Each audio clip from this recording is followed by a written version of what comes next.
The nap habit that could quietly end a life. It was just another quiet afternoon. Mr. Thompson, 73, had finished his lunch, a hearty plate of rice and chicken, and settled into his favorite recliner by the window. The TV murmured in the background, but he wasn't really watching. Within minutes, his eyes began to close, his chin dropped, and he slipped into a nap, just like he always did. It seemed harmless. In fact, it felt comforting. But what his family didn't know, what even he didn't know, was that this simple nap was quietly taking a toll on his heart and brain. Not just that day, but every day before. Doctors now warn, it's not just about taking naps after 60, it's about how, when, and why you nap that could be silently impacting your longevity. You see, one specific nap habit has been linked to higher risk of stroke, heart failure, and even early death in seniors, yet millions do it every single day without realizing the danger. So before you or your loved one leans back for that familiar afternoon doze, ask yourself, am I napping the right way? Or am I making a mistake that could quietly shorten my life? Let's uncover the truth, because your nap might be doing more harm than good. Why napping feels good, but might be harming you. There's a reason seniors often feel that irresistible wave of sleepiness after lunch. It's not laziness, it's biology. As we age, our sleep cycles naturally shift. The body produces less melatonin, and sleep tends to become lighter and more fragmented. Medications, especially for blood pressure, diabetes, or depression, can also increase daytime drowsiness. And for those managing chronic pain, heart issues, or lung conditions, even a full night's rest doesn't always feel refreshing. So, when the body finally relaxes midday, a nap can feel like the perfect remedy. And the truth is, a short nap, 15 to 30 minutes, is actually good for your brain and heart. Studies show it improves memory, mood, and even blood pressure regulation. That's the good news. But here's where it turns dangerous. When naps stretch longer than 60 to 90 minutes, or happen late in the afternoon, they confuse your internal clock, your circadian rhythm. This makes it harder to fall asleep at night, and creates a vicious cycle of sleep deprivation, followed by more excessive daytime napping. Worse still, long, unstructured naps can actually stress the cardiovascular system. According to researchers, people over 60 who nap for more than an hour a day may have a higher risk of heart disease, stroke, and even early death, especially if they also sleep poorly at night. So yes, napping feels good. It offers comfort. But when done the wrong way, it may be silently working against your body's natural rhythms, doing more harm than good. 5 dangerous nap habits that could be slowly killing you. Not all naps are created equal. Some offer calm and clarity. Others? They quietly disturb your body's natural rhythms and invite serious health risks, especially after 60. Let's explore the 5 most dangerous nap habits seniors unknowingly fall into, starting with the most deceptive one. Habit number 1, napping for over 90 minutes during the day. It usually starts with the best intentions. You lie down, just for a few minutes, after lunch, but when you open your eyes again, the sun is already starting to set. Here's the danger: once your nap crosses the 90-minute mark, your body slips into the deeper stages of sleep, the kind usually reserved for nighttime rest. And when that happens, 2 problems arise. First, your body becomes confused. It doesn't know whether it's daytime or nighttime, which throws off your circadian rhythm, the internal clock that tells your body when to sleep, eat, and heal. Second, long naps can actually strain your heart and brain. Studies show that daytime naps longer than 90 minutes are linked to a higher risk of cardiovascular problems, including heart attacks and strokes. In some cases, they're also associated with cognitive decline, such as memory problems and early dementia symptoms.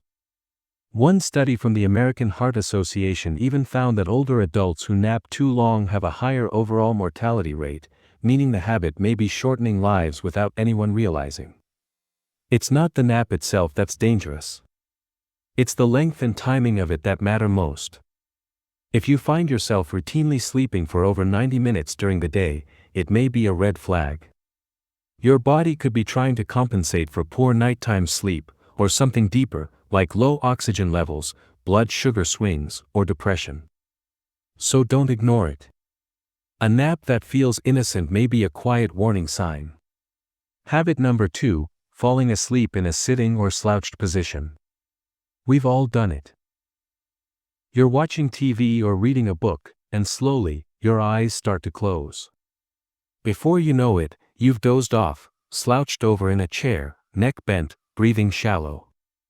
But here's what most seniors don't realize. Napping in a slouched or upright position can quietly harm your body. Let me explain. When you fall asleep sitting, especially with your head forward or your body twisted, your airways become compressed.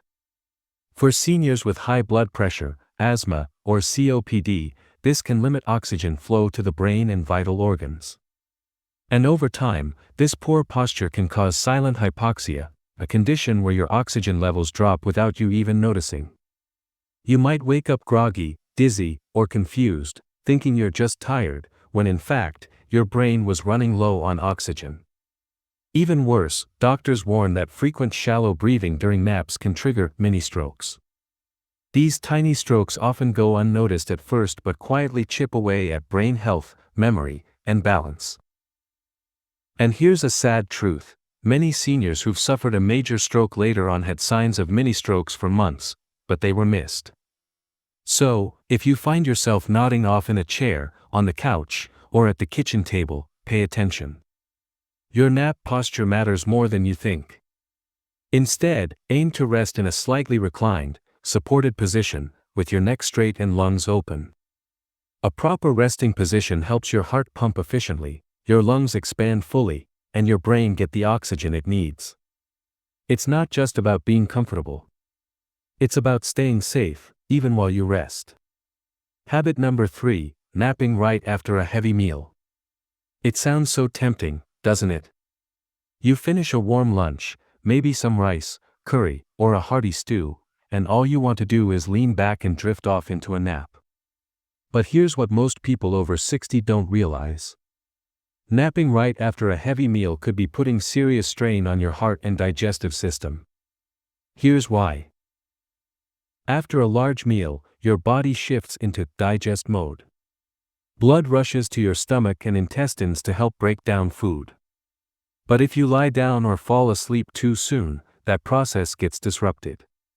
Instead of flowing smoothly, your digestion slows, and for many seniors, that leads to acid reflux, where stomach acid creeps back up into your throat. You might not even notice it while sleeping, but over time, it damages your esophagus, triggers coughing, sore throat, or even breathing issues. But that's not all. Napping after eating, especially large, carb-heavy meals, can spike your blood sugar, then cause a crash later. For seniors with diabetes or prediabetes, this pattern can increase the risk of cardiac strain, brain fog, and fatigue throughout the day. And if you already have GERD, acid reflux disease, this habit can silently worsen symptoms and raise your chances of esophageal inflammation, or worse, long-term complications like ulcers or Barrett's esophagus. Instead of napping immediately, doctors recommend staying upright for at least 30 to 60 minutes after meals. Take a slow walk around the house. Sit by a sunny window. Even light movement can aid digestion and keep your heart and metabolism steady. Because when it comes to post-meal naps, it's not just about comfort. It's about protecting your heart, your stomach, and your future. Habit number 4, napping late in the evening. You've had a long day. The sun is setting, and your body feels heavy. It's 6 or 7 p.m., and you tell yourself, just a quick nap before dinner. But what feels like a moment of rest can quietly disturb your entire sleep-wake cycle, especially after 60. Why? Because your brain relies on natural light and routine to regulate melatonin, the hormone that tells your body when it's time to sleep. When you nap too late in the day, especially in the early evening hours, you confuse your body's internal clock, also known as the circadian rhythm. Instead of preparing for deep, restorative sleep at night, your brain gets the signal. Oh, we've already rested. Let's stay awake. This leads to a vicious cycle. You nap late. Then can't fall asleep at night. Then feel groggy the next day. And nap late again. And for older adults, this pattern doesn't just cause poor sleep. It's been linked to increased risk of insomnia, disrupted REM cycles, mood swings and depression, heart rhythm issues, including irregular heartbeat or palpitations. A study in sleep medicine found that late-day naps, especially after 5 p.m., were associated with higher rates of cognitive decline and lower sleep efficiency in older adults. The solution? If you need a nap, take it early in the afternoon, ideally before 3 p.m. Keep it short, 20 to 30 minutes max. And build a gentle evening routine that tells your body, sleep is coming soon. Because the truth is, a nap at the wrong time isn't just a nap. It's a disruption that your aging body can't always afford. Habit number 5, napping daily out of boredom or habit. Let's be honest. Sometimes, we don't nap because we're tired. We nap because we're bored. The house is quiet. The TV is on. There's nowhere to go and no one to talk to. So we lie down, not out of fatigue, but out of routine. And while that might feel harmless, daily napping without true tiredness can be your body's way of whispering that something deeper is wrong. Doctors warn that habitual, unnecessary napping in seniors can signal undiagnosed sleep apnea, which interrupts oxygen to the brain. Early-stage dementia, which affects energy regulation and mental clarity. Or even hidden depression, especially in older adults who feel isolated or emotionally numb. Over time, these naps can dull your mind instead of refreshing it. Research from the Journal of the American Geriatric Society shows that seniors who nap excessively, even for short durations, may experience faster memory decline, reduced attention span, and lower overall cognitive performance. Why? Because the brain begins to rely on frequent daytime rest instead of maintaining strong sleep cycles and mental stimulation. It's like letting your muscles go unused, but for your mind. Here's a better approach. If you find yourself napping often without physical exhaustion, ask yourself why.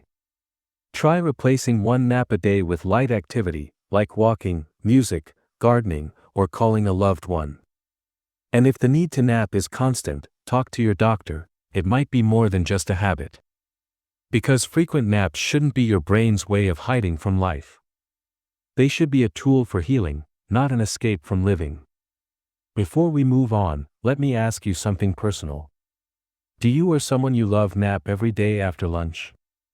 Is it out of genuine tiredness, or just something that's become part of the routine? And be honest. Which of these nap habits sounds the most familiar to you so far? We'd love to hear your story in the comments. Your experiences might help someone else feel seen and understood. So take a moment, scroll down, and share your thoughts below. Let's support each other as we age with awareness and wisdom. How to nap safely after 60, doctor recommended tips. Keep naps short, aim for 20 to 30 minutes max. Long naps push you into deep sleep, which can throw off your nighttime rhythm. Nap earlier in the day, ideally before 2 p.m. Late naps confuse your body clock and make falling asleep at night harder. Lie down properly, with neck and knees supported. Avoid slouching in chairs. A slightly elevated position keeps breathing smooth and circulation healthy. Create the right environment. Nap in a well-ventilated, quiet, and cool space. Avoid stuffy rooms that make you feel groggy. Listen to your body, not boredom. Only nap when your body truly needs rest, not just to fill time. Your nap could be healing, or hurting you. Sleep, especially in later life, is meant to heal, not harm. But for that to happen, naps must be intentional, not accidental. Don't fear rest. Don't feel guilty for needing a nap. Just learn to nap smartly, with structure, timing, and awareness. A healthy nap is like a gentle reset, not a shutdown. So honor your body.